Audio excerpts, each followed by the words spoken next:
Phil, what a difference 2 weeks make. I can remember us stood here 2 weeks ago and it was a very different situation. That's football, isn't it? That's the world we sort of live in. You live and die by performances, and you live and die by honesty, if you like.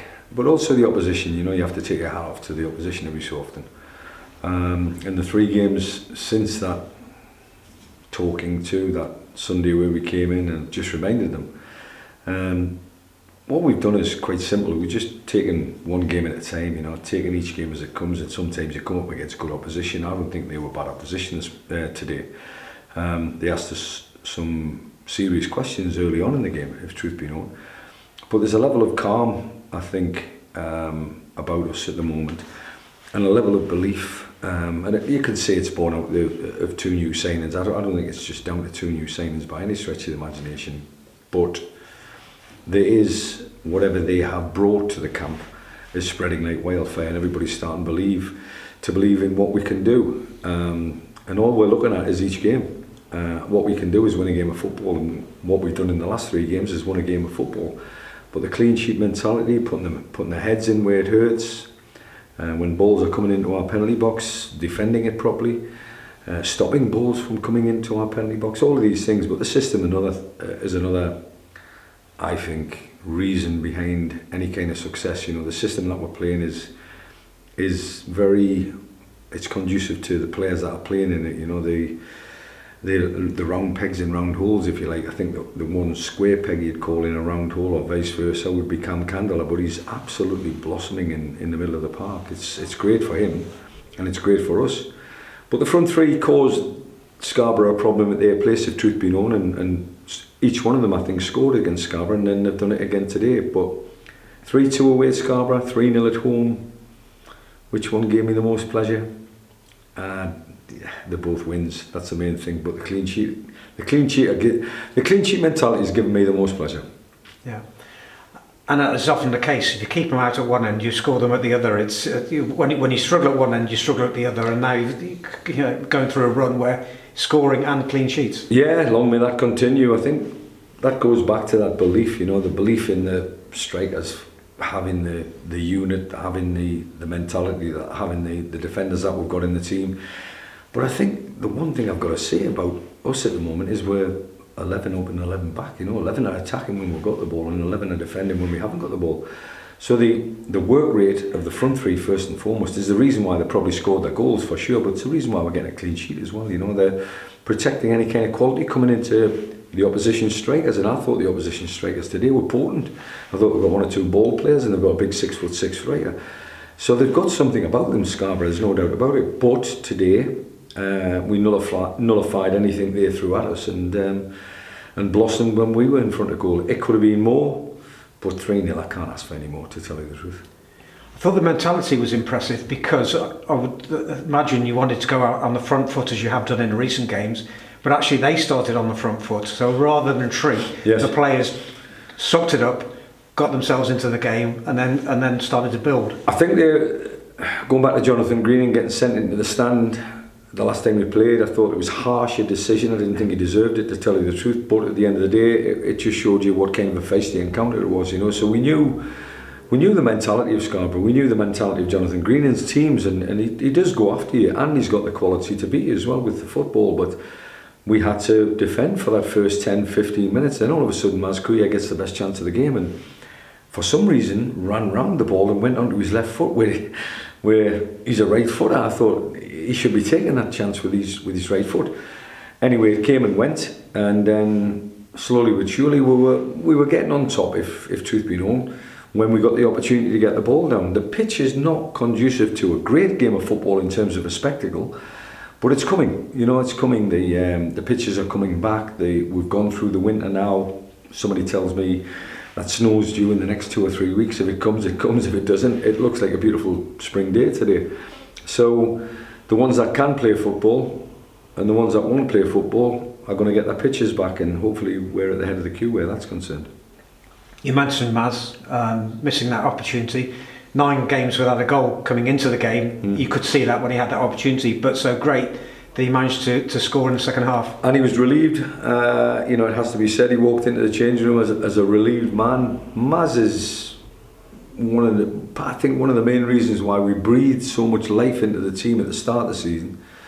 And he got his reward. He was getting goals, he was getting creativity, he was getting assists. And I think that's coming back and at the right time, hopefully. The business end is always at the start of the season when you're trying to put a marker down, and then all of a sudden, injuries come and go, and when your team changes formation, systems, personnel.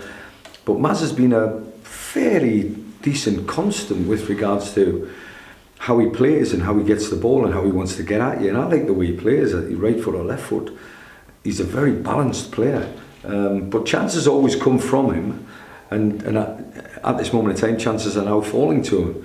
If he gets that level of confidence back which he had at the start of the season, which I think was down to a decent pre-season, a decent preparation, but also playing in a team that wants to play.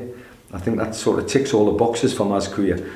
Consequently, we're coming to the business end of the season and he's starting to breathe. So he's breathing life into himself, into his own game, but he's also breathing life into the team. His goal was created by Dave Worrell, got player of the match. You're going to be on the phone to Barrow in the next few days? I don't want to say anything controversial about Barrow, but one of the reasons why I'm here, I suppose, is the fact that the director of football is who he is, and but that's not going to stop me from doing business with Barrow. I think at the end of the day, football's football, and these things go on. Probably one of the reasons why I didn't sign that contract was down to the chief executive or director of football. Bottom line is, I'm here now. I'm at Kidderminster Harriers, and they've loaned us a player who they don't want. And if anybody knows Dave Worrell, I do. At Southend, I knew the ins and outs of how he was, what he was, how he played, and he can pick a pocket. He's one of them. He's out there. He's always involved. He's a tenacious player, but he's got that quality from a higher level, and that higher level can take you anywhere. If you're going to get crosses in the box and you've got the commitment that we've got going into the penalty box now, it's a recipe for success. And on to Leamington Tuesday. Yeah, just down the road, so I believe. And I'm looking at the surrounds. A lot of people are warning me and saying about the surrounds, but I want to go there first time. I've never been there. I've been at the spa, I've been at the place itself, but I've never been to the ground. So I'm looking forward to it. A new notch for me, as it were. But we know what they're capable of. I believe they're being turned over today, so they'll be hurting a wee bit. But it's about us preparing properly now. The players going home, resting, recuperating, spending time with their families tomorrow, as opposed to coming in at 9 o'clock with me. And then preparation Monday for a Tuesday night game. In the form that we're in, we're all looking forward to it, and that's the most important part of the game. I know it's only just after the game, but everyone looking okay at the moment? Yes, wanted to rest a few if I could do, but I'm not that kind of a manager that looks at 2-0 thinking the game's over. I think 2-0 and 2-1 are two very different kind of games. 2-0, 3-0, I'm going to make changes because you should be able to see it over the line, which we did do. But at the end of the day, the players are fit. I'm talking about the group.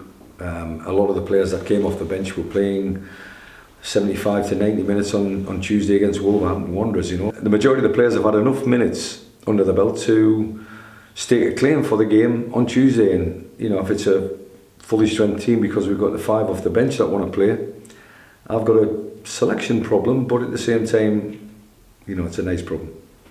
Thank you. Thank you. Just a final word on Leamington in terms of that task being a little bit different in terms of they've had a great season so far. It's a local derby in the sense of the location.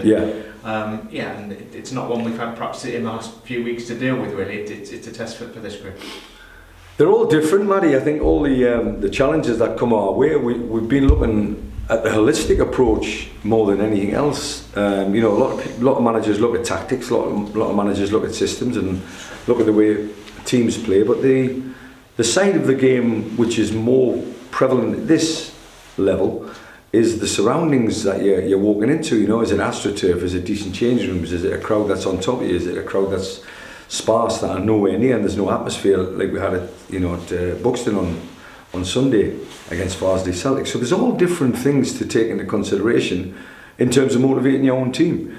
But the only motivation I need to point at the players is 3 wins, 3 clean sheets, 11 goals. We need to carry on with that kind of understanding and belief of what we're trying to achieve here. So it's a next game in a series of games that we've got to address and take seriously, which we will do.